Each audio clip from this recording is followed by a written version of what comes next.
Hello guys, this is Nitin Dhingra और आज जो हम चैप्टर करने वाले हैं वो है क्लास 9 का। इससे पहले मैं क्लास 10 की वीडियोस अपलोड करता रहा हूँ। उन वीडियोस में जो मैंने वीडियोस अपलोड करी हैं वो है साइंस की, सोशल साइंस की एंड मैथमेटिक्स, सब की डाल दी हैं। और आज फर्स्ट वीडियो जो अपलोड कर रहे हैं हम वो है class 9 science chapter number 1 matter in our surroundings. Students, मैं क्लास 9 में भी साइंस के साथ साथ सोशल साइंस और मैथ्स की वीडियो भी अपलोड करूँगा। सो आप हमारे साथ बने रहिए और हम पढ़ते रहेंगे आगे तक, ठीक है। तो चैप्टर देखिए, चैप्टर का नेम क्या है, मैटर इन आर सराउंडिंग। सबसे पहले, जैसा कि मैं पहले भी कराता हूँ, मैं आपको बता देता हूँ कि चैप्टर का मतलब जानना, हमें चैप्टर का मतलब जब समझ आएगा तभी उसके बाद हम बाकी काम करना स्टार्ट करेंगे। तो चैप्टर का मतलब सीखते हैं पहले।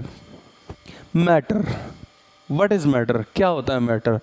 हमारे आसपास जितनी भी चीज़ें हैं सब कुछ मैटर है, ठीक है। और जो ये मैंने वर्ड यूज़ किया ना, आसपास, चारों तरफ, ये सराउंडिंग्स का मतलब यही होता है। तो मेरे आसपास जितनी भी सारी चीज़ें हैं उन सबको मैटर कहते हैं। तो मैटर तो क्या हुआ, मैटर ये मार्कर भी हुआ, मैटर ये वाइट बोर्ड भी हुआ, दीवार, ईंट, हर एक चीज़ क्या हुआ, मैटर। तो अब हम जानते हैं कि मैटर को अगर डिफ़ाइन करना हो तो उसको डिफ़ाइन कैसे कर सकते हैं। तो मैटर को हम डिफ़ाइन कैसे करेंगे। तो स्टूडेंट्स, जब भी हम मैटर को डिफ़ाइन करेंगे तो हम एक चीज़ बोलेंगे, मैटर इज़ एनीथिंग। मतलब एनीथिंग मतलब ईंट, पत्थर, board, anything. So matter is anything that occupy some space and have some volume या फिर मास, ठीक है। Anything occupies that occupies some space, space का मतलब हो गया कुछ जगह वो ले ले, ठीक है, और उसका कुछ मास हो, यानी कि वो कुछ जगह घेरे, वो जगह कुछ किसी जगह में वो आए और उसका कुछ मास हो, उसे हम क्या बोलेंगे, मैटर। सो सी स्टूडेंट्स, जो मैंने बोर्ड पे लिखा है ये आपके बहुत ही बढ़िया नोट्स हैं। इन नोट्स का आप स्क्रीनशॉट ले लो इस बोर्ड का, ठीक है, और ये आपके काम आएंगे बहुत ही बढ़िया तरीके से। तो आइए फिर पढ़ते हैं जो मैंने लिखा है। तो क्या है मैटर, देखिए, what is matter. Matter is anything which has both mass and volume, जिसका मास भी हो और वॉल्यूम भी हो उसे हम बोलते हैं मैटर। तो अब मैटर को कितने तरीके से हम पढ़ सकते हैं, क्या क्लासिफिकेशन है उसकी। तो उसकी क्लासिफिकेशन दो तरीके से पढ़ सकते हैं, एक होता है फिजिकल, एक होता है केमिकल। फिजिकल का मतलब ये बोर्ड है, मैं इसे टच कर रहा हूँ, ठीक है, मैं टच करके बता रहा हूँ कि ये सॉलिड है, ये हार्ड है, ये प्लेन है ना। तो दिस इज फिजिकल क्लासिफिकेशन। एक होता है केमिकल। केमिकल में क्या करते हैं, मैं इसी बोर्ड को किसी एक गैस के साथ, किसी दूसरी चीज़ के साथ केमिकली रिएक्ट करा करके देखता हूँ कि इसका आउटपुट क्या आएगा, है ना। जब दो चीज़ों को रिएक्शन कराई जाती है तो उसको बोलते हैं केमिकल रिएक्शन। तो केमिकल तरीके से भी बता सकते हैं कि मैटर कैसा है, फिजिकल तरीके से भी टच करके फील करके बता सकते हैं कि मैटर कैसा है। तो जो आज हम चैप्टर पढ़ रहे हैं उस चैप्टर में हम पढ़ेंगे कि फिजिकली मैटर को हम कैसे स्टडी कर सकते हैं। तो चैप्टर का नेम देखो क्या था, मैटर इन आवर सराउंडिंग्स। तो फिजिकली तरीके से हम स्टडी करेंगे कि मैटर कैसा होता है। राइट स्टूडेंट्स, आई होप कि आपको यहाँ तक समझ आ गया होगा। अभी तक हमने पढ़ा मैटर क्या होता है, उसके बाद हमने सीखा कि मैटर को कितने तरीके से हम पढ़ सकते हैं। फिजिकल तरीके से पढ़ सकते हैं, टच करके फील करके। नंबर 2 तरीका हो सकता है उसका केमिकल। केमिकल तरीका भी हम नहीं पढ़ रहे हैं क्योंकि उसमें रिएक्शंस कराई जाती हैं, हम पढ़ रहे हैं फिजिकल तरीका। सो फिजिकल तरीके से हम पढ़ रहे हैं। तो physical nature of a matter, जो भी हम मैटर पढ़ेंगे उसकी फिजिकल नेचर कैसी है। सो देखिए, यहाँ पे मैंने कुछ प्रॉपर्टीज़ लिखी हैं, 1 2 3 4 5। तो मैटर की 5 प्रॉपर्टीज़ लिखी हैं। तो स्टूडेंट्स, अगर आपको पेपर में क्वेश्चन आता है कि what is matter and right the properties of matter, तो ये पांचों आप लिख सकते हैं। और इवन आपको इन पांचों में से किसी एक के ऊपर भी क्वेश्चन आ सकता है, वो भी मैं आपको बता दूंगा। तो फर्स्ट प्रॉपर्टी क्या है, फर्स्ट प्रॉपर्टी ये है कि matter is made up of small particles. Matter जो है बहुत छोटे छोटे पार्टिकल से मिलकर के बनता है। तो मैटर अगर बहुत छोटे छोटे पार्टिकल से मिलकर के बनता है तो इस चीज़ को हम प्रूव कैसे करें। तो इसका एग्जांपल देखो, इसका एग्जांपल है शुगर डिजोल्ड इन वाटर।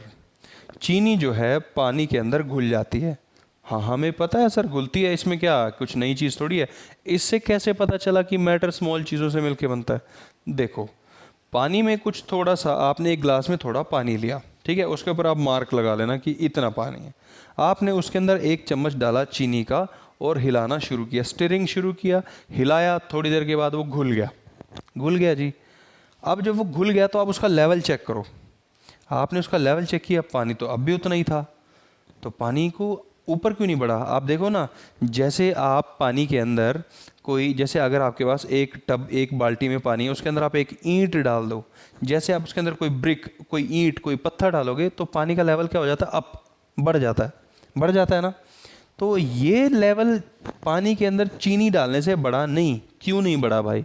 क्योंकि जब उसके अंदर चीनी डाली, उसको घोला, उसको हिलाया, तो चीनी घुल गई। तो चीनी घुल कर गई कहाँ? तो चीनी कहाँ गई भाई? चीनी के जो पार्टिकल्स छोटे छोटे बन गए घोलने के बाद, वो पार्टिकल पानी के जो पार्टिकल्स थे उनके बीच में घुस गए। यानी कि अगर मैं कोई डायग्राम बनाऊं तो आप समझ लो ऐसा कि ये तो है पानी, ठीक है, ये है पानी के छोटे छोटे पार्टिकल्स, ये भी पानी है, ठीक है, ये भी पानी है, ये भी पानी, और जो चीनी है, तो चीनी कहाँ गई स्टूडेंट्स? चीनी देखो, चीनी ये देखो मैं डार्क कर रहा हूँ, चीनी यहाँ पे फंस गई, यहाँ पे फंस गई चीनी, ठीक है। चीनी के जो छोटे छोटे पार्टिकल थे यहाँ आ गए, यहाँ आ गए। तो यानी कि जो मैटर है उसके जो पार्टिकल्स होते हैं उनके बीच में स्पेस होता है, ठीक है। और जो ये स्पेस होता है उनके बीच में, इसी स्पेस के अंदर ये चीनी के छोटे छोटे पार्टिकल जाके घुल जाते हैं। तो जब चीनी के छोटे छोटे पार्टिकल्स इन बहुत ही, जो हमें दिख भी नहीं रहा, उस स्पेस के अंदर जाके घुल रहे होंगे, तो इसका मतलब क्या है कि पार्टिकल का साइज बहुत छोटा होता है, राइट। मैंने कहा चीनी पानी के अंदर घुल जाती है, पानी का लेवल बढ़ता नहीं। क्यों नहीं बढ़ता? क्योंकि चीनी जब छोटे छोटे पार्टिकल्स में कन्वर्ट होती है तो पानी के जो छोटे छोटे पार्टिकल्स हैं, जब वो आपस में जुड़े हुए हैं पानी के पार्टिकल, उसके बीच में गैप्स था। आप देखो, इमेजिन करो ना, जब आप किसी सर्कल को ड्रॉ, 3-4 सर्कल, देखो मैं एक बार फिर से डायग्राम बना देता हूँ। ये देखिए अभी आप आपने ये सर्कल लिया, ये सर्कल लिया, ये सर्कल लिया, एक सर्कल आपने यहाँ पे लिया, एक सर्कल आपने यहाँ पे लिया। अब देखो गैप्स कहाँ पे हैं? देखो ये गैप है ना यहाँ पे, इस गैप में चीनी घुसेगी, ठीक है। यहाँ पे ये जो गैप है, इस गैप में चीनी चली जाएगी। तो इस तरह से जो गैप्स होते हैं, इसके बीच में जाकर के शुगर डिज़ोल्व हो जाती है। शुगर की बात करो आप, सॉल्ट की बात करो, है ना, ये जाकर के यहाँ पे घुल जाती है।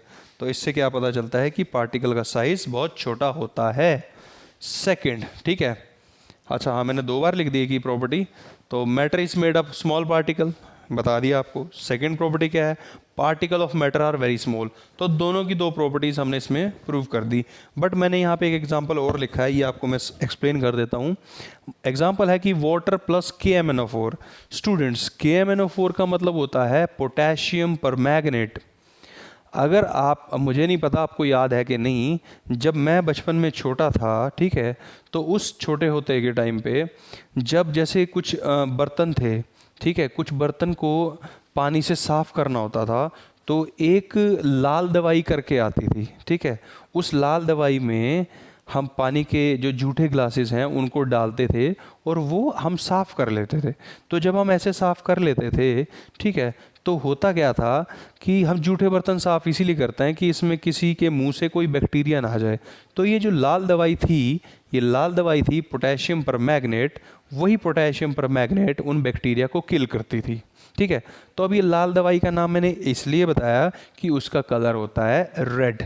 तो स्टूडेंट्स, अब इसका सॉल्यूशन ये है कि सपोज करके आपने 1 गिलास पानी लिया, उस 1 गिलास पानी में आपने थोड़ा सा पोटेशियम परमैंगनेट KMnO4 सॉल्यूशन डाला। तो जैसे ही आप पानी के अंदर पोटेशियम परमैंगनेट डालोगे तो उसका कलर हो जाएगा रेड। 1 गिलास के अंदर आपने थोड़ा सा डाला, अब ये पूरा रेड है। अब इसमें से आप 1 चम्मच पानी लो, यानी कि थोड़ा सा 5 ml, एक छोटा सा ढक्कन, और ये दूसरे गिलास में डाल दो। जो दूसरा ग्लास बिल्कुल ट्रांसपेरेंट था, पीने वाला पानी था, उसमें थोड़ा सा आपने ये फिर से लाल दवाई डाली, ठीक है, तो वो भी रेड हो जाएगा। अब जो ये थोड़ा सा रेड हुआ, इसमें से एक ढक्कन और लो, किसी तीसरे ग्लास में डालो जो कि साफ था, उसमें डालोगे तो उसका कलर भी रेड आएगा। कहने का मतलब ये है कि एक बड़े कंटेनर से आपने छोटा सा हिस्सा लिया, दूसरे कंटेनर में डाला तो वो भी रेड हो गया, इसी तरीके से तीसरे कंटेनर में डाला वो भी रेड हो गया। तो ये जो रेड हो रहा है इसका मतलब ये है कि जो पार्टिकल्स होते हैं ना वो बहुत छोटे होते हैं। अगर ये आपको एग्जांपल नहीं आया तो आप ये बुक में देख लेना, आपको समझ आ जाएगा। वैसे इसका रिप्लेसमेंट मैंने आपको ऑलरेडी दे दिया है।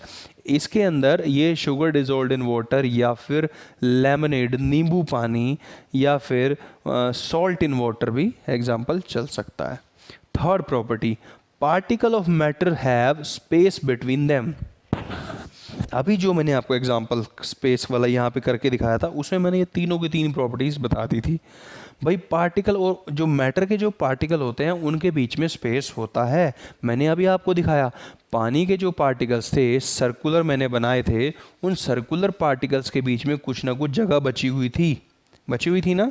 एक बार फिर बना देते हैं, कोई बात नहीं। सी, ये लिया एक पार्टिकल ये लिया, एक पार्टिकल ये लिया, एक पार्टिकल ये लिया, एक पार्टिकल ये ले लिया, एक पार्टिकल ये ले लिया, एक पार्टिकल ले लिया ये। अब यहाँ पे देखो, ठीक है, इसको मैं थोड़ा सा ऐसे मिला देता हूँ ऐसे। तो आप देखो, ये देखो यहाँ पे स्पेस है, मैं डार्क कर रहा हूँ, यहाँ पे स्पेस है, मैं डार्क कर रहा हूँ, यहाँ पे स्पेस है, यहाँ पे भी मैंने डार्क कर दिया है।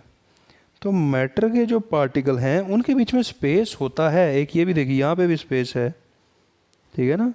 तो मैटर के जो पार्टिकल्स होते हैं उनके बीच में स्पेस होता है।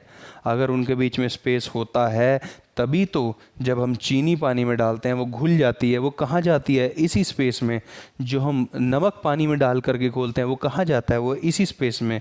अब एक चीज़ और बताता हूँ, क्या ये स्पेस भर नहीं जाता? हाँ भर जाता है। कैसे? एक ग्लास में आपने 1 चम्मच चीनी डाली, घुल गई, 2 चम्मच डाली, घुल गए, 3 डाली, घुल गई। जैसे आपने चौथा चम्मच डाला, अब हिलाते रहो, अब वो घुल ही नहीं रही। भाई क्यों नहीं घुल रही? वो इसीलिए नहीं घुल रही, जितनी उसकी कैपेसिटी थी फ्री स्पेस की, उसके अंदर जो घुलने वाली चीनी थी वो घुल चुकी है। अब वो चीनी नहीं घुलेगी। ओके, अब वो नहीं घुलेगी। और हाँ, अब अगर आप चीनी और डालते रहोगे तो पानी का लेवल भी अप होता जाएगा, राइट। तो पानी का लेवल क्यों अप होगा? क्योंकि अब चीनी घुल सकती नहीं। अब आप जो चीज़ डाल रहे हो वो चीज़ घुल करके इस स्पेस के बीच में जा नहीं सकती, क्योंकि अब स्पेस पूरा भर चुका है। तो अब घुलने के लिए कोई कंडीशन बची नहीं। तो जैसे ही आप चीनी डालोगे या कुछ भी चीज़ डालोगे, क्योंकि अब स्पेस तो पूरा कंज्यूम हो गया, ठीक है, अब स्पेस नहीं है, तो वो अप होगा। आप ऐसा समझ लो जैसे किसी रूम में बच्चे पढ़ रहे हैं, ट्यूशन का कोई रूम है या कोई क्लास रूम है, उसकी कैपेसिटी है 50 स्टूडेंट्स की। तो भाई 50 बच्चे आकर के बैठ गए, ठीक है। अब उसमें जो है थोड़ा वो टाइट होकर के अगर बैठे तो 3-4 बच्चों को वो और बिठा लेते हैं। सपोज 5 बच्चे और आके बैठ गए, अब वो बहुत टाइट हो गए, अब वो इतने टाइट होकर के बैठे हुए हैं 55 स्टूडेंट्स। अगर अब एक बच्चा एक्स्ट्रा आएगा तो अब वो कहाँ जाएगा? अब तो स्पेस है ही नहीं, कहाँ बैठेगा? उनके सिर पे बैठना पड़ेगा भाई, है कि नहीं? तो यही चीज़ है, तो सिर पे बैठना पड़ेगा, मतलब स्पेस नहीं है। जब स्पेस नहीं है तो पानी का लेवल अप हुआ, right students. Next, particle of matter are continuously moving. Matter के पार्टिकल हमेशा मूव करते रहते हैं, इधर उधर इधर उधर इधर उधर। इसका एग्जांपल देखो। एग्जांपल ऐसा है, जब आपके घर में खाना बनता है, गरम गरम खाना, कुछ आपके घर में बने राजमा चावल, आपके घर में बना हलवा, कोई भी चीज़ आपके घर में बन रही है, बनती तो है वो किचन में, आपको खुशबू, उसकी फ्रेगरेंस आ जाती है आपके रूम तक भी।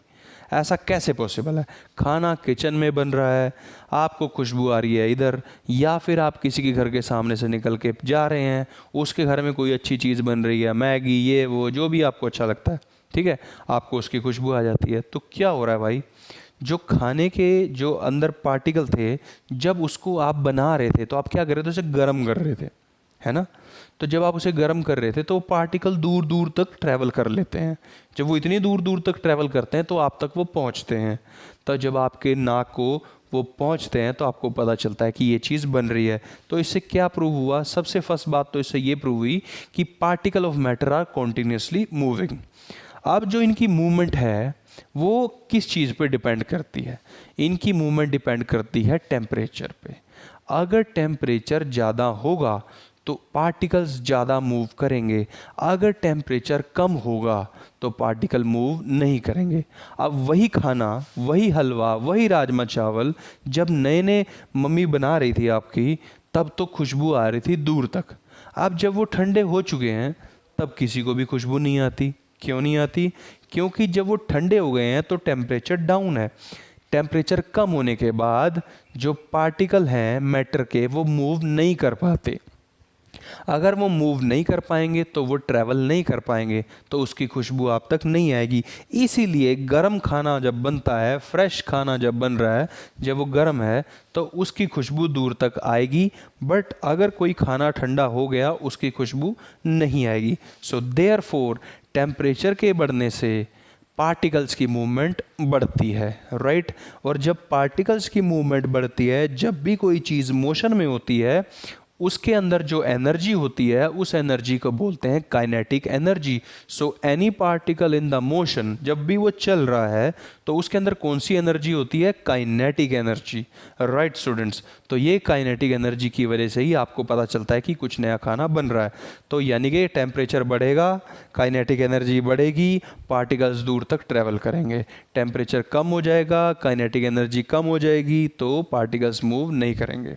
सो right, so particle of the matter are continuously moving. This is due to the kinetic energy of the particles. Increase in temperature increase the speed of the particles. Example, the fragrance of hot food and cold food. Cold food की smell, खुशबू नहीं आती है, hot की आ जाती है। Okay अब जब क्या होता है, दो पार्टिकल्स, दो मैटर आपस में मिक्स हो जाते हैं। कैसे मिक्स हो जाते हैं? खाना जो किचन में बन रहा था वो सॉलिड था, राजमा या हलवा या कुछ भी, वो सॉलिड था। जैसे ही आपने उसको हीट किया तो वो वेपर बन गया, गैस बन गया, और एटमॉस्फेयर की जो गैस थी उसके अंदर मिक्स हो गया। मिक्स हो गया ना, है ना। या फिर आप ऐसे समझ लो कि कोई इंक ले ली मैंने, इंक होती है ना, इंक को पानी में डाला तो वो एक दूसरे के अंदर मिक्स हो जाते हैं, एकदम से कलर हो गया। या फिर एग्जांपल लिया था KMnO4 का वाटर में, ये एक दोनों के अंदर मिक्स हो जाते हैं। तो जो मैटर एक दूसरे के अंदर मिक्स हो जाते हैं, intermixing of the matter is known as diffusion. Very important question आपको पूछ सकते हैं, what is diffusion? So intermixing of two different matter is known as diffusion. Students, I hope कि आपको समझ आ रहा है। डिफ्यूजन का मतलब दो चीज़ों का मिक्स हो जाना को बोलते हैं diffusion. Next property, particle of matter attract each other. Matter के पार्टिकल एक दूसरे को अट्रैक्ट करते हैं। यस, करते हैं, क्योंकि वो एक दूसरे को अट्रैक्ट करते हैं इसीलिए तो एक दूसरे से जुड़े हुए हैं। सॉलिड आपने देखा है, कोई पत्थर है, पत्थर के सारे पार्टिकल एक दूसरे से जुड़े हुए हैं, तो आपस में कोई तो फोर्स ऑफ अट्रैक्शन है ना। तो ये फोर्स ऑफ अट्रैक्शन उनको जोड़ करके रखती है, ठीक है। अब इसका एग्जांपल क्या हो सकता है? इसका एग्जांपल हो सकता है कि आयरन नेल्स को मैग्नेट अपनी तरफ खींच लेता है। तो मैग्नेट जिस तरीके से नेल्स को अपनी तरफ खींच रहा है वो एक फोर्स है। वो फोर्स कैसी है? Force of attraction. सो इसी को बोलते हैं कि particle of the matter has force of attraction between them. But ये फोर्स ऑफ अट्रैक्शन जो होती है ना, ये force of attraction her matter से दूसरे मैटर पे डिपेंड करती है। किसी में ज़्यादा हो सकती है और किसी में कम हो सकती है। यही मैग्नेट नेल्स को अच्छे से खींच रहा है, बट यही मैग्नेट जो मैटर दूसरा है वुड, उसको नहीं खींच पाएगा। ओके, तो अट्रैक्शन होती है बट डिपेंड करती है कि किस में कितनी होगी। तो ये स्टूडेंट्स मैंने आपको 5 प्रॉपर्टीज़ करा दी हैं, ठीक है। अब ये 5 प्रॉपर्टीज़ पढ़ने के बाद मैटर की क्लासिफिकेशन आती है कि मैटर को हम फिजिकली तरीके से जब उसकी प्रॉपर्टीज़ हमने पढ़ ली तो कितने तरीके का मैटर हो सकता है। सो मैटर का जो फर्स्ट क्लासिफिकेशन वो है सॉलिड, सेकंड आपको पता है लिक्विड, थर्ड होता है गैस। इसमें एक और क्लासिफिकेशन पढ़ेंगे एंड ऑफ द चैप्टर में, आप पूरी वीडियो देख लेना, ठीक है। तो सॉलिड ये आप छोटे होते से पढ़ते आ रहे हो, मैं एक्सप्लेन कर देता हूँ। सॉलिड क्या होता है? डेफिनेट शेप, उसकी शेप फिक्स है। पत्थर है, उसकी शेप फिक्स है ना। फिक्स वॉल्यूम, उसकी वॉल्यूम भी फिक्स है कि ये इतनी ही जगह घेरने वाली है। लो कंप्रेसिबिलिटी, पत्थर को दबा पाना मुश्किल है पर नामुमकिन नहीं है। दबा देंगे, बहुत हाई फोर्स लगाएंगे तो दब ही जाएगा यार, बट कंप्रेसिबिलिटी कम है। Definite shape, fix volume, low compressibility. अब कंप्रेसिबिलिटी है तो कम, but on the application of external force tries to remain in their original shape. तो पत्थर के ऊपर आप जब हाथ से ऐसे फोर्स लगा रहे हो, आप तोड़ नहीं पाओगे इसे, तो वो पत्थर अपनी पोजीशन में, अपनी शेप में रहने की ट्राई करता रहेगा। वो भी फोर्स लगा रहा है ना। अब मैं इस मार्कर पे मैं फोर्स लगाता हूँ, मैं फोर्स लगा रहा हूँ, ठीक है, मैं फोर्स लगा रहा हूँ, क्या इसकी शेप चेंज हो रही है? नहीं हो रही है ना। तो ये अपनी पोजीशन में, अपनी शेप में रहने की ट्राई कर रहा है, फोर्स लगा। बट अगर मैं जितनी ये फोर्स लगा रहा है आपस में कि मैं अपनी शेप में रहूँ, उससे ज़्यादा फोर्स लगाऊँ तो ये पिचक सकता है, अच्छा ना, ठीक है, ओके। तो टमाटर को देख लो, टोमेटो, वो ठीक है, थोड़ी फोर्स लगाओगे तो कुछ नहीं होगा, ज़्यादा फोर्स लगाओगे तो पिचक जाएगा, है ना, ओके। इंपॉर्टेंट चीज चल रही है। Next property, solid are rigid. भाई रिजिड का मतलब क्या है? दो चीजें होती है, एक होता है hard, solids are hard, yes, and solid are rigid.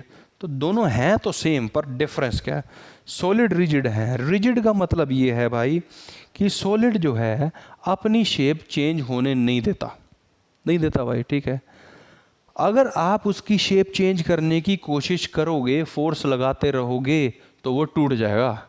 Shape नहीं चेंज करेगा, वो टूट जाएगा। टूटने के बाद शेप चेंज होगी। मतलब ऐसा नहीं है कि मैं इसको करता रहूँ, चेंज करता रहूँ तो ये ना टूट सकता है, टेढ़ा मेढ़ा हो जाएगा ना, ऐसा हो जाएगा इसका। तो सॉलिड आर रिजिड का मतलब है they can break under the force but difficult to change the shape. पत्थर के ऊपर आप फोर्स लगाते रहे कि पत्थर गोल था, ठीक है, कि मैं इसको एक रेक्टेंगल में कन्वर्ट कर दूं, भाई रेक्टेंगल नहीं बनेगा, पत्थर टूट बेशक जाएगा। तो यही चीज़ क्या कहलाती है? Rigidity, okay. अभी इसको याद रखना, इससे अभी एक बता रहा हूँ आपको मैं। देखो क्वेश्चन अभी एग्जांपल दे रखे हैं कि rubber band, sugar particle, sponge. Sugar particle आपने देखा ही है, छोटे छोटे पार्टिकल होते हैं शुगर की, ये सॉलिड है, ये तो आपको पता है। रबर बैंड, क्या रबर बैंड भी क्या सॉलिड होता है? यस, रबर बैंड भी सॉलिड होता है। कैसे? भाई रबर बैंड को आप फोर्स लगाते हो, खींच लेते हो, खींच गया, छोड़ देते हो, अपनी शेप में आ जाता है, ठीक है। अब एक बात देखो, अब आप उसके ऊपर इतना खींच सकता था, वो आपने इतना खींच दिया तो क्या होगा?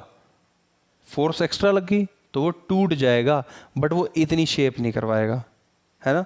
तो रिजिडिटी वाली बात आ गई रबर बैंड के अंदर। तो रबर बैंड में देखो, रबर बैंड ब्रेक कर जाएगा अंडर द फोर्स, बट अपनी शेप चेंज नहीं करेगा।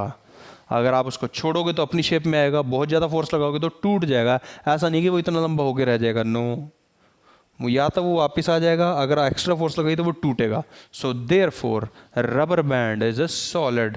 स्पॉन्ज, स्पॉन्ज वो स्पंज, ये रुई, ऐसा कुछ समझ लो, जिससे वो टेडी बेयर वगैरह बनते हैं, है ना। तो जो स्पॉन्ज होती है, स्पॉन्ज भी कैसी होती है? सॉलिड होती है। कैसे भाई? उसको तो दबा सकते हैं, यानी कि उसके अंदर तो कंप्रेसिबिलिटी है नहीं, वो तो दब जाएगा। हाँ भाई ठीक है, आप स्पॉन्ज को दबाओगे ऐसे दब जाएगा, पर क्यों दब जाएगा भाई? वो तब तक दबेगा, स्पॉन्ज की प्रॉपर्टी होती है उसके अंदर छेद होते हैं, पोर्स होते हैं, उन पोर्स के अंदर क्या भर जाती है? हवा। तो आप उसको उतना ही कंप्रेस कर सकते हो माय डियर स्टूडेंट्स जितनी उसके अंदर हवा है। जब उसकी सारी हवा निकली, आप दबाते गए, अब उसके आगे नहीं वो दबेगा, उसकी हवा निकल गई, ठीक है। तो उसके अंदर कंप्रेसिबिलिटी है, बट वो ड्यू टू एयर है। So sponge is also a solid, okay, ठीक है। अब आ गई बारी लिक्विड की। सॉलिड की शेप फिक्स थी, लिक्विड की शेप फिक्स नहीं है। ग्लास में डालोगे तो ग्लास जैसी शेप है, बाल्टी में डालोगे तो बाल्टी, टब में डालोगे तो टब, फर्श पे गिरा दोगे तो वो फैल जाएगा। तो शेप फिक्स नहीं है, बट वॉल्यूम फिक्स है। एक ग्लास पानी है तो एक ग्लास ही रहेगा, चाहे वो जग में डालो, चाहे वो कहीं भी डालो। तो shape not fix, volume fixed, ठीक है। कैन चेंज द शेप बता ही दिया, फिक्स शेप नहीं है, ठीक है। हाँ, अगर इसकी शेप चेंज हो जा रही है, सॉलिड की शेप चेंज नहीं हुई थी, therefore solid was rigid. But क्योंकि लिक्विड की शेप चेंज होती है तो लिक्विड रिजिड नहीं होता है, और जो चीज़ रिजिड नहीं होती उसे फ्लूइड कहते हैं। Very important. What is fluid? Fluid is a liquid. क्यों भाई? Because liquid is not rigid, because it can change it shape. तो जो चीज़ अपनी शेप चेंज करती रहेगी उसे हम फ्लूइड कह देंगे, राइट। ओके, अब आ गया डिफ्यूज़न। डिफ्यूज़न मैंने बताया था, दो चीज़ों का मिक्स होना डिफ्यूज़न कहलाता है। भाई क्या एक पत्थर दूसरे पत्थर से मिक्स हो जाएगा? एक पत्थर ये, एक पत्थर ये, एक दूसरे के साथ रह सकते हैं बट मिक्स हो सकते हैं? No.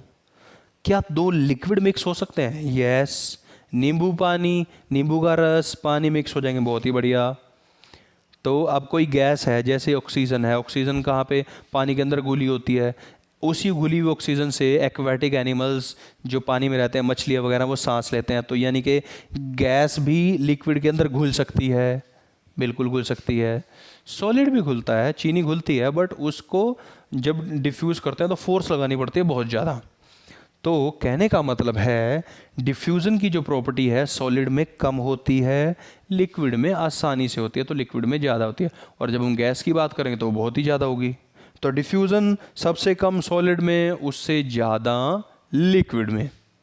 So solid gases all show the diffusion with liquid that is high diffusion than solid as particle can move. Solid के पार्टिकल मूव नहीं कर सकते, इसलिए इंटरमिक्सिंग थोड़ी मुश्किल है। बट लिक्विड के पार्टिकल मूव कर सकते हैं। क्योंकि लिक्विड के पार्टिकल मूव करते हैं तो देयरफॉर इसकी डिफ्यूज़न हाई है, ठीक है।